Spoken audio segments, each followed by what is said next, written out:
I am you. 10 years from today. I am sitting in a doctor's office, the kind with fluorescent lighting that hums just slightly above silence, and a chair with thin paper that crinkles every time you shift your weight. There's a manila folder open on the desk between me and the doctor.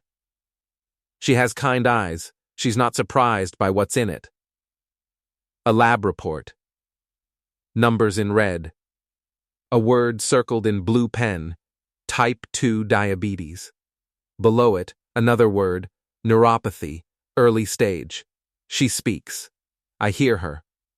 But somewhere underneath the words, a quieter thought surfaces, not panic, not anger, just something hollow and honest. I knew. Somewhere, I always knew. Outside the window, it's an ordinary day. People are walking to their cars. Life is continuing, indifferent to what just happened inside this room. And I'm sitting here, doing the math. Counting backward through years. Adding up all the mornings I was tired and called it stress. All the afternoons I couldn't think clearly and blamed the weather. All the moments my body was trying to tell me something I wasn't ready to hear, and I turned up the volume on everything else. The strangest part isn't the diagnosis, it's remembering how many signals there were. If you understand the next 20 minutes carefully, if you actually stay with this, you can still rewrite this future. In the next 20 minutes, I'm going to walk you through 5 critical stages, 5 points on a timeline that determine whether insulin resistance silently dismantles your health over the next decade, or whether you interrupt it before it ever reaches that doctor's office. These 5 stages are not dramatic. They don't announce themselves. That's exactly what makes them dangerous. Most people are already in stage 2 or 3 before they feel anything they'd call a symptom.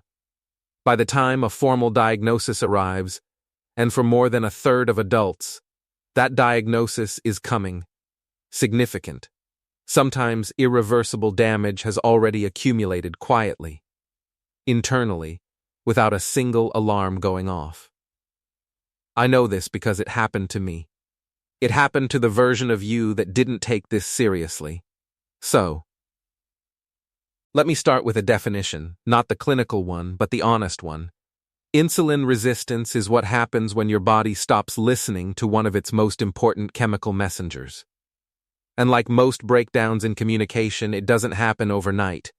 It happens across thousands of small moments, across months and years, until the silence becomes permanent. Here's the physiology, simply stated. Every time you eat, especially carbohydrates and sugars, your blood glucose rises. Your pancreas responds by releasing insulin. Insulin's job is elegant and essential. It acts like a key, unlocking your cells so they can absorb glucose and convert it into energy. In a healthy system, this happens smoothly. Blood sugar rises, insulin responds, cells absorb, blood sugar returns to baseline. Clean, efficient, self-regulating. Insulin resistance is what happens when that lock starts to fail. Your cells, muscle cells, fat cells, liver cells begin ignoring insulin's signal. We don't fully understand every reason this happens, but we know the main contributors: chronically elevated blood sugar, excess body fat, particularly around the abdomen, physical inactivity, sleep deprivation, chronic stress, and a diet built heavily on processed carbohydrates and refined sugars. So your pancreas compensates. It pumps out more and more insulin, trying to force the signal through. For a while, sometimes years, it works. Blood sugar stays in the normal range. Your standard lab report looks fine. But the cost is accumulating. The early signs of insulin resistance are not dramatic. They are, almost insultingly, ordinary. Fatigue after meals, particularly after high-carbohydrate meals, that you attribute to eating too much, or not sleeping enough, or just getting older. Difficulty losing weight despite what feels like reasonable effort. A subtle but persistent mental fog in the afternoon. Cravings, not preference, but genuine biochemical cravings, for sugar and refined carbs, particularly 2 to 3 hours after eating. A waistline that expands slowly, steadily, in ways that don't respond to moderate changes in diet or activity. Small skin tags, or patches of darkened skin in the folds of the neck or armpits. A condition called acanthosis nigricans, caused by elevated insulin stimulating skin cell growth. Do any of those sound familiar? Because here's what makes this stage so effective at going undetected. Every single one of those signs has a more comfortable explanation. You're tired because you're busy. You're gaining weight because of the holidays, because of stress, because of age. The brain fog is because you didn't sleep well. The cravings are just a personality trait, a lack of willpower, something you've always had. The body is sending signals. We are very good at translating those signals into something less frightening. The daily habits accelerating this process are also the ones most normalized in modern life. Sleeping less than 7 hours, which directly impairs insulin sensitivity measurably, even after a single bad night. Sitting for extended hours without movement, which causes muscles, the primary site of glucose uptake, to become metabolically sluggish. Eating patterns dominated by refined carbohydrates, ultra-processed foods, and large portions consumed in rapid succession. Chronic psychological stress, which elevates cortisol, which directly drives blood sugar up and promotes visceral fat storage. These aren't exceptional behaviors. They are, for most people, Tuesday. And this is where the damage quietly accelerates. Because while your lab results still look reassuring, the biology has already begun to shift. Your pancreas is working harder than it should. Your cells are becoming less responsive. And in organ systems you can't feel, your liver, your blood vessels, your brain, the earliest structural changes have already begun. Most people think the early stage is the worst part. It's not. Let me tell you about what's happening inside you, right now. If you're in stage 2, that will not show up on a standard blood test for another 3 to 5 years. The liver is the first place to show the strain. When insulin resistance develops in liver cells, a condition called hepatic insulin resistance, the liver begins making glucose even when it shouldn't. Normally, insulin signals the liver to stop producing glucose when blood sugar is already adequate. In insulin resistance, the liver stops receiving that signal clearly, so it keeps producing glucose. Blood sugar begins to trend upward, not dramatically, but persistently. Fasting blood glucose climbs from the low 80s toward the high 90s and into the 100s.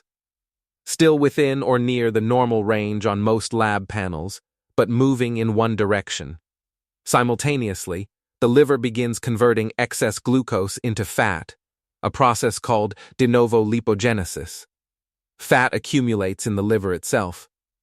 Non-alcoholic fatty liver disease begins, silently, in millions of people who have no symptoms and no idea. The blood vessels are next. Chronically elevated insulin is not benign to blood vessels. High insulin levels promote the thickening of arterial walls, stimulate inflammatory pathways, and contribute to the adhesion of particles to the interior lining of arteries, the beginning of atherosclerosis.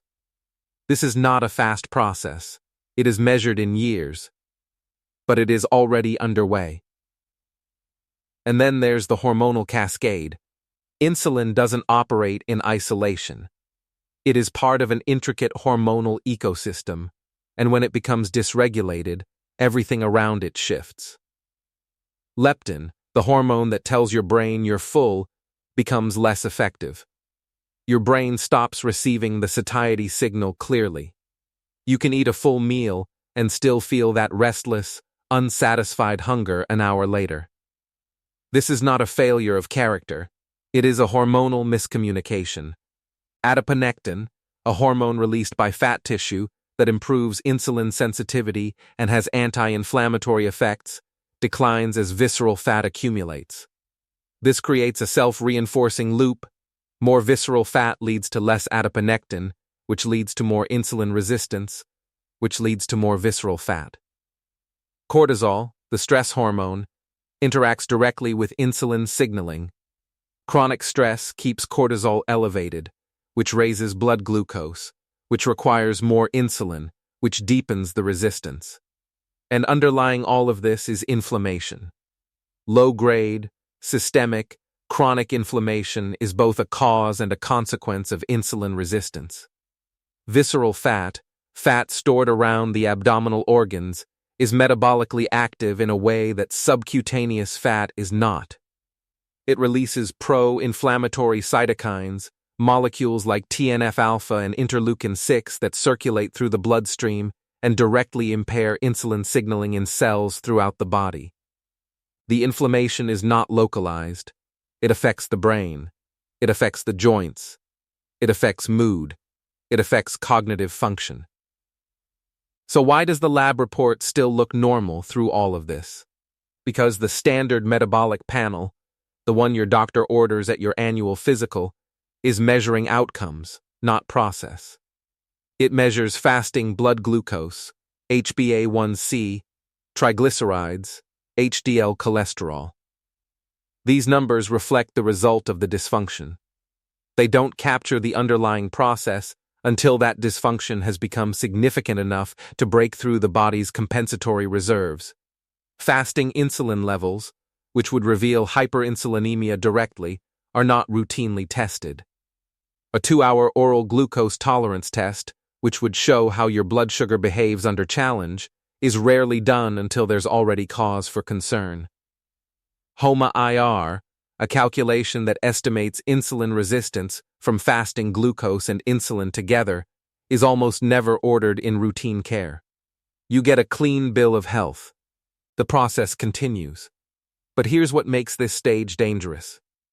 The damage accumulating now in the liver, in the blood vessels, in the hormonal architecture of your metabolism, is damage that will take years to reverse, even if you start today. Some of it may not fully reverse at all. Stage 2 is still recoverable. But the window is not open indefinitely. This next stage is where the changes become harder to ignore and harder to undo. Let me describe you at year 4. You're not sick. Not officially. You haven't been given a diagnosis. But something has changed, and you can feel it the way you can feel a building getting colder before anyone mentions that the heat has gone off. The fatigue is different now. It used to come after meals. Now it's ambient. A background fatigue that coffee addresses but doesn't solve. You've been sleeping, roughly, but you don't wake feeling rested. This is because, by this stage, insulin resistance has begun to disrupt sleep architecture. Elevated insulin and cortisol patterns interfere with deep, restorative sleep. Poor sleep deepens insulin resistance further. The cycle has become self-sustaining. The cognitive impact is now noticeable. The brain is exquisitely dependent on glucose regulation. It consumes roughly 20% of the body's total energy, despite being 2% of its mass.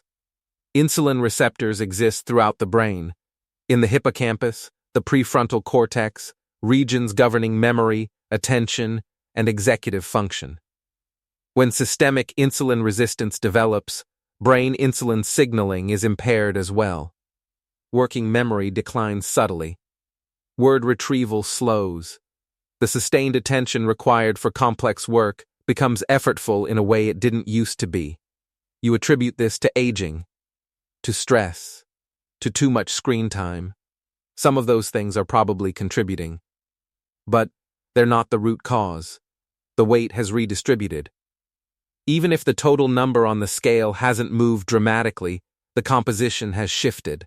Visceral fat, the metabolically dangerous fat surrounding the abdominal organs, has increased. The waist measurement matters more than the scale. And the waist has expanded. This is not cosmetic. Visceral fat is generating a constant low-grade inflammatory signal. It is pressing against organs. It is releasing hormones that worsen insulin resistance. It is a source of biological noise that the entire metabolic system is now trying to filter around. Blood pressure is creeping up. not because of a separate disease process, because insulin resistance and hyperinsulinemia directly cause the kidneys to retain sodium, which raises blood pressure. They also impair the lining of blood vessels, making them stiffer, less able to dilate appropriately. Your cardiovascular system is working harder. Triglycerides are elevated on your most recent labs. HDL, the protective cholesterol, is lower than it used to be. Your LDL particles have shifted toward a smaller, denser pattern that is more prone to lodging in arterial walls. None of these numbers may be dramatically out of range, but the pattern, taken together, is the metabolic syndrome, even if no one has called it that yet. Here is where I want you to pause and understand something that the clinical literature sometimes fails to capture. The impact of this stage is not just physical. It lives inside relationships, inside the quality of your presence. When you're chronically fatigued, you are not fully there. When your concentration is impaired, you miss things, in conversations, in moments, in the faces of people you love. When your mood is affected, and insulin resistance has measurable effects on depression risk, on irritability, on emotional regulation, you are a slightly dimmer version of yourself in the moments that matter most. You may not connect any of this to your metabolism. You may seek treatment for depression, or assume it's the stress of work, or believe this is simply who you are now. But the biology underneath is insulin resistance, compounding. And here is what I need you to understand about this stage. It is still fully reversible. The metabolic syndrome at this point responds profoundly to intervention. The liver can clear its fat stores. Insulin sensitivity can be rebuilt. Blood pressure can normalize. Cognitive function can recover. The body at year 4 still has enormous capacity to heal. But most people at this stage do not know they are at this stage. Most people at year 4 are still waiting to feel sick enough to make a change. Most people assume that diagnosis is the end of the story. It can be the beginning of a different one.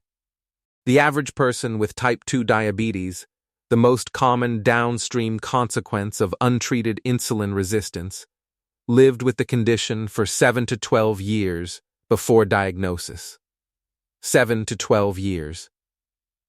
That number contains multitudes. It contains thousands of meals, thousands of mornings waking up tired, thousands of small moments where the body sent a signal and the signal was filed away as something else. The diagnosis usually arrives in one of 3 ways. The first, a routine annual lab, ordered without particular concern, returns results that can no longer be normalized. Fasting blood glucose above 126 mg/dl, measured twice. Or an HbA1c, a 3-month average of blood sugar levels at or above 6.5%. These are the diagnostic thresholds. They are not gradual, they are clinical lines in the sand, but the biology that produced them has been building for a decade. The second, something goes wrong that prompts further investigation. A wound that heals unusually slowly. Frequent infections. Unexplained fatigue that finally prompts a full workup.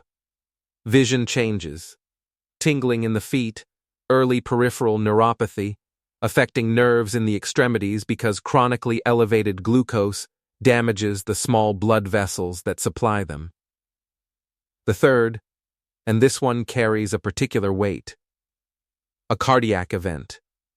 A heart attack or stroke in someone who didn't know they had metabolic disease, because the cardiovascular damage had been accumulating for years in silence. What the clinical encounter often fails to convey, because medicine is busy, because 15 minutes is not enough time, is the full structural weight of what this diagnosis means. By the time of a type 2 diabetes diagnosis, studies estimate that approximately 50% of beta cell function, the insulin-producing cells of the pancreas, has already been lost. Not damaged, lost. The pancreas has been working at maximum capacity for years to compensate for the body's insulin resistance, and it has worn down under the load.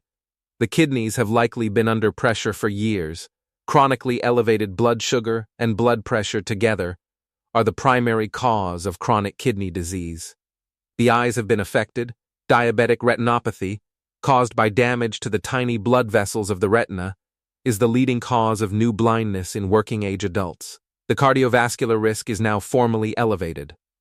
Adults with type 2 diabetes have 2 to 4 times the risk of cardiovascular disease, not because diabetes is a cardiovascular disease, but because the metabolic dysfunction that produces it has been inflaming, stiffening, and narrowing blood vessels for the entire silent decade that preceded. Diagnosis.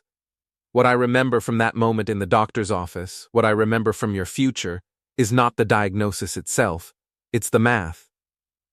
Standing in the parking lot afterward, keys in hand, I found myself counting backward. Thinking about the year the fatigue started, the year the weight shifted, the year I first noticed that my brain felt slower. Adding it up, arriving at a number that felt like a verdict. Not guilt, exactly, something quieter and heavier than guilt. A recognition of what 10 years of accumulated small choices, and one larger choice to not look too closely, had built together. I want you to feel the weight of that moment right now. Not to frighten you, but because that weight, felt now, while the timeline can still be altered, is one of the most useful things you can feel. And here's what I need you to know, even from here, even at the 4th stage, it is not over. It is harder. Some of the damage is permanent. But insulin resistance, and even early type 2 diabetes, responds to intervention more than almost any other metabolic condition. The biology has not given up. It is waiting. Let me now tell you the part that medicine does not always say loudly enough. Insulin resistance is one of the most reversible chronic conditions in modern medicine. In its early and middle stages, it responds profoundly, not modestly, not partially, but profoundly, to specific lifestyle interventions that do not require medication, that cost relatively little, and that produce measurable biochemical results in weeks rather than years. Even in later stages, significant reversal is possible for most people. The question is not whether the biology can change. The question is whether you will give it the conditions to do so. Here are 5 interventions with the strongest and most consistent evidence base. The first is dietary restructuring, reducing glycemic load and ultra-processed food. This does not require a perfect diet. It requires a meaningfully different one. The most consistently effective dietary approach for reversing insulin resistance involves 2 things working together: reducing the frequency and magnitude of blood sugar spikes, and eliminating or dramatically reducing the ultra-processed foods that directly impair insulin signaling through. Excessive refined sugar, industrial seed oils, and food additives that disrupt the gut microbiome. In practical terms, reducing refined carbohydrates, white bread, white rice, sugary drinks, packaged snack foods, in favor of whole foods with fiber, protein, and healthy fat. Fiber slows glucose absorption. Protein and fat blunt the post-meal insulin spike. Eating in a compressed time window, which naturally reduces overall intake and allows insulin levels to fall for extended periods, has shown particular promise in clinical trials for improving insulin sensitivity. Within 8 to 12 weeks of consistent dietary restructuring, measurable improvements in fasting insulin, fasting glucose, and HbA1c have been documented. Not years. Months. The second is skeletal muscle activation, particularly resistance training and post-meal movement. Skeletal muscle is the largest site of glucose uptake in the body. When muscles contract, they absorb glucose through a pathway that does not require insulin, an alternative route that bypasses the resistance entirely. This is why exercise is not merely helpful for insulin resistance. It is mechanistically corrective. Resistance training has the strongest evidence base because it builds muscle mass. increasing the total glucose disposal capacity of the body long-term. But even a 10-minute walk after a meal produces a measurable reduction in post-meal blood glucose, a simple, evidence-backed intervention accessible to almost everyone. 3 to 5 sessions of combined resistance and cardiovascular training per week, sustained for 3 months, produces improvements in insulin sensitivity equivalent to, and in some studies exceeding, the effect of metformin. The third is sleep optimization, 7 to 9 hours with consistent timing. This intervention is underestimated to a degree that borders on malpractice in how we discuss metabolic health publicly. A single night of partial sleep deprivation, 5 hours instead of 8, reduces insulin sensitivity by approximately 25%, measurably in healthy adults the following morning. Chronic sleep insufficiency produces sustained insulin resistance independent of diet and exercise. It elevates cortisol, increases ghrelin, suppresses leptin, and creates a hormonal environment that makes every other intervention harder to execute and less effective when executed. Prioritizing sleep, treating it not as a luxury but as a non-negotiable metabolic intervention, is foundational. Consistent sleep timing, limiting bright light exposure in the evening, keeping the room cool and dark, these are not wellness aesthetics. They are insulin sensitivity levers. The fourth is chronic stress reduction, specifically cortisol management. Cortisol directly raises blood glucose. It promotes visceral fat storage. It impairs insulin signaling. Chronic psychological stress is not a soft peripheral factor in metabolic health. It is a direct biological driver of insulin resistance. Mindfulness-based stress reduction, practiced for 8 weeks, has been shown in randomized controlled trials to reduce HbA1c and fasting glucose. Not because mindfulness is magic, but because lowering cortisol measurably improves the entire metabolic picture. This doesn't require an hour of meditation daily. It requires identifying the specific stressors driving the highest chronic cortisol load in your life and beginning, one by one, to address them. Sleep, movement, and nutrition also reduce cortisol. These interventions reinforce each other. The fifth is targeted monitoring, knowing your actual numbers. Request a fasting insulin level. Ask for your HOMA-IR to be calculated. Ask for a 2-hour oral glucose tolerance test if your fasting glucose is in the high normal range. Ask about your triglyceride to HDL ratio, which is a reliable proxy for insulin resistance severity. Ask about your waist circumference relative to your height. These are not exotic tests. They exist. They are inexpensive. They are simply not routinely ordered. Advocating for your own metabolic surveillance is not hypochondria. It is exactly the kind of proactive engagement that distinguishes people who catch this at stage 2 from people who arrive at stage 4. Now, what does the recovery timeline actually look like? In 3 months of consistent intervention, fasting insulin levels drop meaningfully. HbA1c begins to fall. Energy improves. The post-meal crash begins to disappear. Cognitive function, particularly afternoon clarity, noticeably improves. Most people report that this is the point at which they feel different enough to stay motivated. At 6 months, visceral fat has measurably reduced in imaging studies. Liver fat decreases, in some cases dramatically, particularly with dietary change and exercise combined. Blood pressure frequently normalizes without medication. Inflammatory markers decline.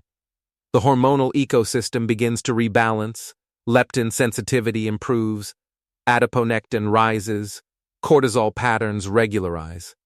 At 1 year, in multiple clinical trials of intensive lifestyle intervention, a significant percentage of participants with early type 2 diabetes achieve remission, defined as HbA1c below 6.5% without medication.